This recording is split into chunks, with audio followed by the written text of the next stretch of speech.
did you get started in your journey? So some people know that I got into the HVAC industry when I got married, and that was in 1996. And so it's real easy for me to remember how long I've been married and how long I've been in the industry because it's the same month, as my anniversary. But how I became a business owner, so I was a technician, for many years, and then how I became a business owner is, first there was 3 strikes I had with the boss that I worked for. It was a husband and wife team, and they had gotten a divorce, and the wife kept the business, and one day she gives me a call, and I was in between calls. She gives me a call and she says, "Hey, I need a hot service igniter." And I said, "Well, I've got plenty. What type do you need?" She said, "Well, it's a ream." I said, "Okay, that's not a problem. I have those."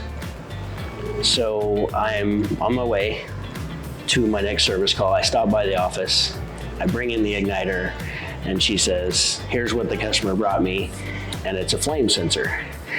And so that really bothered me, just that I was, she had extended weekends all the time. She had a cabin down by the lake. She seemed from my perspective like she was doing very well and had no idea what it is that I did every day, despite me asking to come ride with me just to see what it is that we do, didn't want any part of that. So that was the first strike. The second strike was that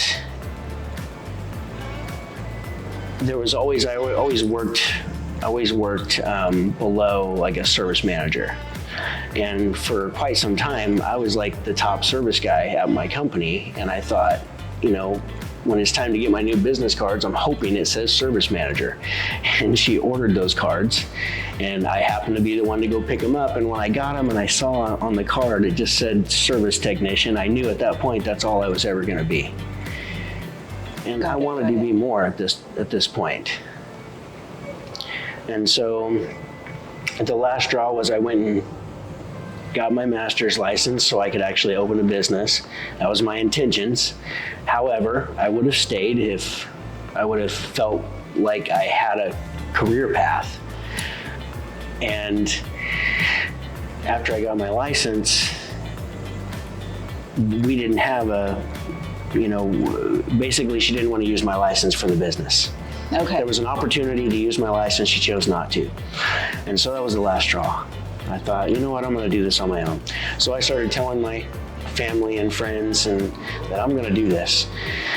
And my grandpa had passed away a few years prior to that, and my dad had received a check, and they split it up between the siblings, my aunts and uncles, the money for the house being sold.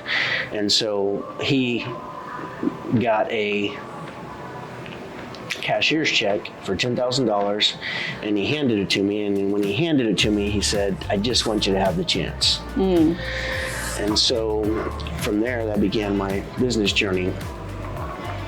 4 months later, after my dad let me have that money, he passed away. Well, he was in Vietnam and struggled with alcoholism throughout his life, and had gotten another DUI. He had had multiple DUIs, but had always gotten off because he had good lawyers. Got it. And so, but this particular time he was not getting off, and as soon as he finished one, he turned around and got another one.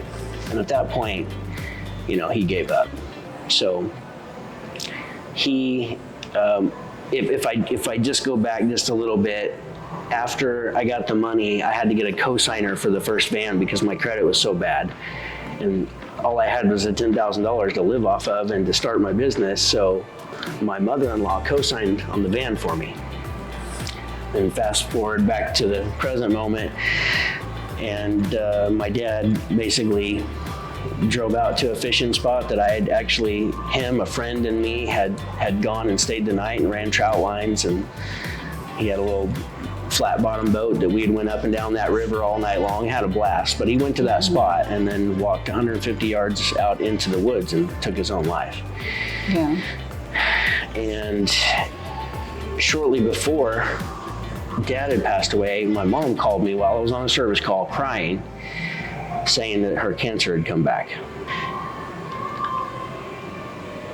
Fast forward, the business has grown. I'm I'm good, fast, and cheap. And when you're good, fast, and cheap, finding work is easy.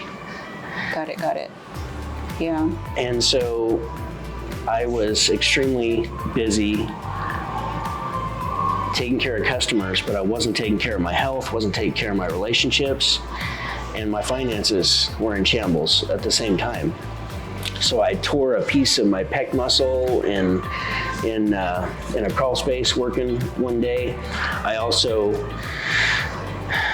had a bulge disc that created sciatica. It hurt my leg, like all the way down the side of my leg, all the way into my right foot. Had to sleep sitting up on the couch for 3 months.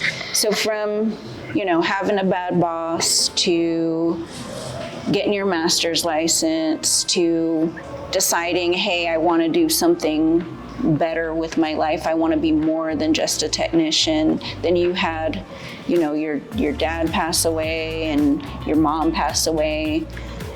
And my wife almost passed away. And then, so all these things are like just, happening all around the same time. I'm a prisoner to my business, basically, at this point. I had a stack of IRS letters this tall, I was in trouble. I didn't know what to do. And it's sometimes it's always the little things that can sometimes tip us over the edge. Have you ever experienced that where it's yeah. Like we do this, right? Change is created through that. It's either through inspiration, that's how we change, right? Or through suffering, right? Through pain. Right? So something different comes into your life, whether, it's inspiration or pain. But in your case, there was a lot of pain. It's a lot of pain. And that tipping point, though, not only, I was already there, I knew things had to be different. I knew that something had to change. But the tipping point was one day I needed money in my personal account, so I wrote myself a business check, take it to the bank, deposit $700. The teller gives me a receipt. There's only $86 in my account.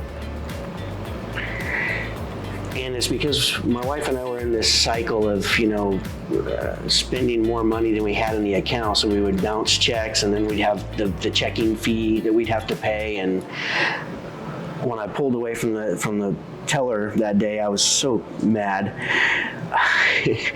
I was like, how could they do this? They could literally just look at my history and know that I'm going to deposit this check every week. I'm very consistent with this. So I blamed the bank.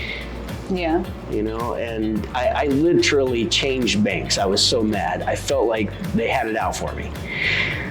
So I already knew that things weren't going well, so I started to search for answers, and I had read a couple of books and started to watch a little bit of YouTube and just trying to figure out what's going on. But getting that receipt was my tipping point. And I recently read a book by Bear Grylls. It's called Never Give Up, and he says that it's the little things that just it's not like the extreme conditions out in the weather that breaks you.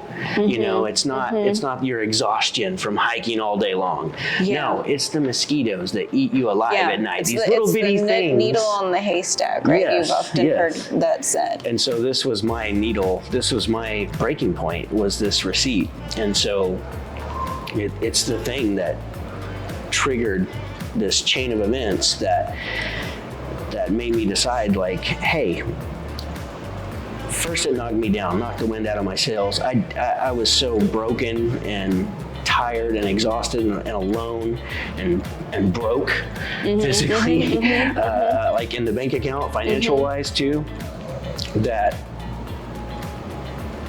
I didn't know if I was going to get back up or not again, Yeah. I literally thought, I never looked down on my dad for doing what he did. A lot of people will say that, oh, that's the coward's way out. I disagree. I'm not saying it's right. I'm not condoning it, but I'm saying it would take guts to do something like that. And I I didn't have the guts to do that, but to say that I never considered it because I was in such a bad place would be a lie. I continued, I started to learn, and I realized that this same concept kept coming up over and over again. And the concept was just responsibility.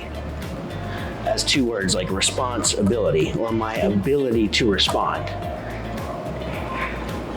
So I realized that there are a lot of people out there that had it a lot worse than me. A lot of other bad things happened to them, you know, on their business journey or just in life. And if they were able to overcome those things and still be successful, then all those bad things that were happening can't be the deciding factor on if you can be successful or not. And so the concept of your ability to respond to the circumstances that are happening around you, that happen, you know, in your life.